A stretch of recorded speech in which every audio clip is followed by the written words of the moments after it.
नमस्कार दोस्तों, आपका इस चैनल पे बहुत बहुत स्वागत है। दोस्तों, आज के दिन भर की खबरों को हम इस वीडियो में एक सिरे से देखते चलेंगे, तो चलिए शुरू करते हैं। आइए सबसे पहली खबर की बात करते हैं। पूर्वी उत्तर प्रदेश के बलिया जिले में कोटे की दुकान को लेकर हुई खुली बैठक के दौरान हुई फायरिंग में एक व्यक्ति की जान चली गई। रेवती थाना क्षेत्र के दुर्जनपुर गांव में हुए इस गोलीकांड का आरोपी धीरेन्द्र सिंह उर्फ डब्ल्यू भारतीय जनता पार्टी का नेता बताया जाता है। इस घटना को लेकर सियासत सरगर्म है और विपक्षी दल आक्रामक है। आरोपी का सत्ताधारी दल से जुड़ाव की बात सामने आने के बाद समाजवादी पार्टी, कांग्रेस और बहुजन समाज पार्टी बीजेपी को घेरने में जुटे हैं। सपा नेता और पूर्व विधायक जयप्रकाश अंचल और कांग्रेस नेता सीबी मिश्रा ने मृतक के परिजनों से मुलाकात की। वहीं बीजेपी के जिला अध्यक्ष को सफाई देनी पड़ी कि धीरेन्द्र पार्टी में किसी पद पर नहीं है। जिला अध्यक्ष की सफाई के अगले ही दिन विवादित बयानों से हमेशा चर्चा में रहने वाले क्षेत्रीय विधायक सुरेंद्र सिंह ने यह स्वीकार किया कि धीरेन्द्र पार्टी का कार्यकर्ता था। क्षेत्रीय विधायक ने फायरिंग की घटना को दुर्भाग्यपूर्ण बताया और लगे हाथ यह भी गिना दिया कि धीरेन्द्र के पिता, बहन और अन्य परिजन भी घायल हुए हैं। बताया जा रहा है कि आरोपी धीरेन्द्र सिंह सेना का रिटायर्ड जवान है। वह भूतपूर्व सैनिक संगठन की बैरिया तहसील इकाई का एक अध्यक्ष बताया जा रहा है। धीरेन्द्र की गिनती बैरिया के विधायक सुरेंद्र सिंह के करीबियों में होती है। बलिया गोलीकांड को लेकर सूबे के पूर्व मुख्यमंत्री अखिलेश यादव ने सरकार पर हमला बोलते हुए कहा कि सत्ताधारी बीजेपी के एक नेता ने एसडीएम और सीओ के सामने खुलेआम एक युवक की हत्या कर दी। उसके फरार हो जाने से कानून व्यवस्था का सच सामने आ गया है। अखिलेश ने सरकार पर तंज कसते हुए कहा कि अब देखें क्या एनकाउंटर वाली सरकार अपने लोगों की गाड़ी भी पलटाती है या नहीं। बढ़ते हैं अगली खबर की तरफ। अर्मेनिया और अजरबैजान के बीच संघर्ष बुधवार को और बढ़ गया। दोनों पक्षों ने एक दूसरे पर नागोर्नो काराबाख के अलगाववादी क्षेत्र पर नए हमलों के आरोप लगाए हैं। रूस द्वारा कराई गई युद्ध विराम संधि का कोई असर नहीं दिख रहा है। लड़ाई तीसरे सप्ताह भी जारी है। इस बीच तेल और गैस पाइपलाइन को निशाना बनाए जाने की आशंका व्यक्त की जा रही है। अगर ऐसा हुआ तो तबाही मच सकती है। रूसी राष्ट्रपति व्लादिमीर पुतिन ने अपने तुर्की समकक्ष रेसेप तैयप अर्दोगन के साथ फोन पर बातचीत की है।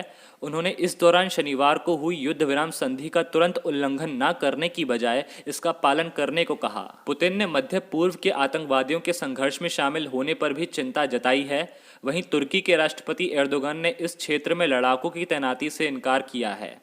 लेकिन सीरिया स्थित विपक्षी कार्यकर्ताओं ने पुष्टि की है कि तुर्की ने नागोर्नो काराबाख में सैकड़ों लड़ाकों को भेजा है। दिन तेज होते जा रहे संघर्ष के बीच अजरबैजान की सेना ने दावा किया है कि उसने अर्मेनिया के क्षेत्र में एक अर्मेनियाई मिसाइल प्रणाली को नष्ट कर दिया है, जिसकी की नागरिक क्षेत्रों में गिराने की तैयारी थी। बता दें कि अर्मेनियाई और अजरबैजानी बलों के बीच 27 सितंबर को यह युद्ध शुरू हुआ था। यह बीती 4 सदी का सबसे बड़ा संघर्ष है। शांति के लिए कई प्रयासों के बावजूद दोनों देश रुक नहीं रहे हैं। रूस ने शनिवार को संघर्ष विराम समझौता कराया, लेकिन करीब 10 घंटे से अधिक की वार्ता फेल हो गई। कुछ ही मिनटों में दोनों देश फिर से भिड़ गए और ये लड़ाई अभी भी जारी है। बढ़ते हैं अगली खबर की तरफ। गुपकार डायरेक्शन पर दस्तखत करने वाले राजनीतिक दलों ने कश्मीर में एक नए गठबंधन का ऐलान किया है। नेशनल कॉन्फ्रेंस के चीफ फारूक अब्दुल्ला ने गुरुवार को अपने गुपकर रोड स्थित आवास पर इसका ऐलान किया। उन्होंने कहा कि गठबंधन का मकसद जम्मू कश्मीर में 5 अगस्त 2019 से पहले की स्थिति बहाल करना है, यानी अनुच्छेद 370 की वापसी। पिछले साल PDP, national conference, Congress, Makapa, Jammu Kashmir peoples conference, panthers party और जम्मू कश्मीर आवामी नेशनल कॉन्फ्रेंस समेत कई पार्टियों ने गुपकार डायरेक्शन पर दस्तखत किए थे। ये डायरेक्शन विशेष दर्जा वापस दिए जाने और राज्य का संविधान लागू किए जाने के लिए हुआ था। फारूक ने कहा, हमने इस अलायंस का नाम पीपल्स अलायंस रखा है। कानूनी दायरे में रहकर ये गठबंधन जम्मू कश्मीर को विशेष दर्जा वापस दिए जाने की संवैधानिक लड़ाई लड़ेगा। हम चाहते हैं कि केंद्र सरकार हमारी जनता को वो अधिकार वापस करे जो 5 अगस्त 2019 से पहले मिले हुए थे। माना जा रहा है कि विधानसभा वाले केंद्र शासित प्रदेश बन चुके जम्मू कश्मीर में अगर चुनाव का ऐलान होता है तो ये सभी दल मिलकर चुनाव लड़ेंगे। इससे पहले नवंबर 2018 में पीडीपी की अगुवाई में गठबंधन बना था।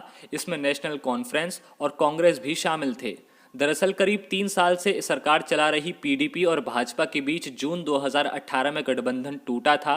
5 महीने बाद तब के राज्यपाल सत्यपाल मलिक ने विधानसभा भी भंग कर दी थी। लेकिन राज्यपाल के इस फैसले के आधे घंटे पहले पीडीपी चीफ महबूबा मुफ्ती ने राज्यपाल को भेजी चिट्ठी में कांग्रेस और नेशनल कॉन्फ्रेंस के समर्थन की बात कही थी। उन्होंने कहा था कि उनके साथ 56 विधायक हैं। लेकिन राजभवन का कहना था कि महबूबा का फैक्स हमें रिसीव ही नहीं हुआ। बढ़ते हैं अगली खबर की तरफ। पाकिस्तान के दक्षिण पश्चिमी प्रांत बलूचिस्तान में अर्धसैनिक बलों के तेल और गैस कर्मचारियों के काफिले पर आतंकवादी हमला हुआ है, जिसमें 7 सैनिकों सहित 14 लोगों की मौत हो गई। ग्वादर जिले के ओरमार शहर में सरकारी oil and gas development company limited के कर्मचारियों पर गुरुवार को अटैक हुआ था। पाकिस्तान आर्मी के मीडिया विंग ने इस बात की पुष्टि की है कि दोनों तरफ से गोलीबारी में दहशतगर्दों को काफ़ी नुकसान हुआ है।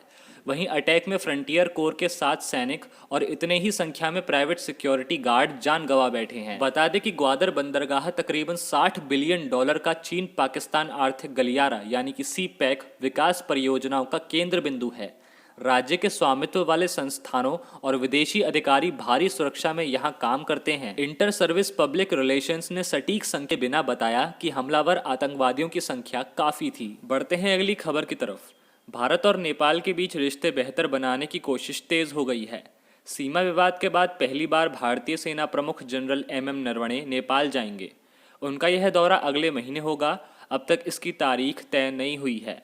नेपाल आर्मी ने बुधवार को इस बारे में कहा कि उनके दौरे को नेपाल सरकार ने 3 फरवरी को ही मंजूरी मिल गई थी, लेकिन दोनों देशों में लॉकडाउन की वजह से यह टल गया था। नेपाल आर्मी के प्रवक्ता ब्रिगेडियर ने कहा, दोनों पक्ष दौरे की तारीख तय करने के लिए संपर्क में हैं। इस दौरान नेपाल के राष्ट्रपति विद्या देवी भंडारी जनरल नरवणे को नेपाल आर्मी के ऑनरी जनरल का रैंक सौंपेंगे। यह 1950 से चली आ रही 70 साल पुरानी परंपरा है। इसके तहत दोनों देश एक दूसरे के सैन्य प्रमुखों को ऑनरी रैंक सौंपते हैं। नेपाल और भारत के बीच इस साल मई से ही तनाव है। ऐसे में जनरल नरवणे का नेपाल दौरा बेहद अहम माना जा रहा है। जनरल नरवणे ने मई में कहा था कि नेपाल किसी दूसरे देश के कहने पर सीमा विवाद का मुद्दा उठा रहा है, लीपू लेक से मानसरोवर के बीच बनाई गई भारतीय सड़क पर सवाल खड़े कर रहा है। बढ़ते हैं अगली खबर की तरफ। भारत की पहली ऑस्कर विजेता भानु अथैया ने 91 साल की उम्र में दुनिया को अलविदा कह दिया। मशहूर Indian costume designer Bhanu Athaiya ने ही भारत के लिए पहला अकेडमी और ऑस्कर पुरस्कार जीता था। उन्होंने 1956 में बॉलीवुड एक्टर गुरु दत्त की फिल्म CID से बतौर कॉस्ट्यूम डिजाइनर अपने फिल्मी करियर की शुरुआत की थी। मीडिया रिपोर्ट के मुताबिक उनकी बेटी ने इस बात की जानकारी दी है कि वह लंबे समय से बीमार चल रही थीं और बीते गुरुवार उनका निधन हो गया।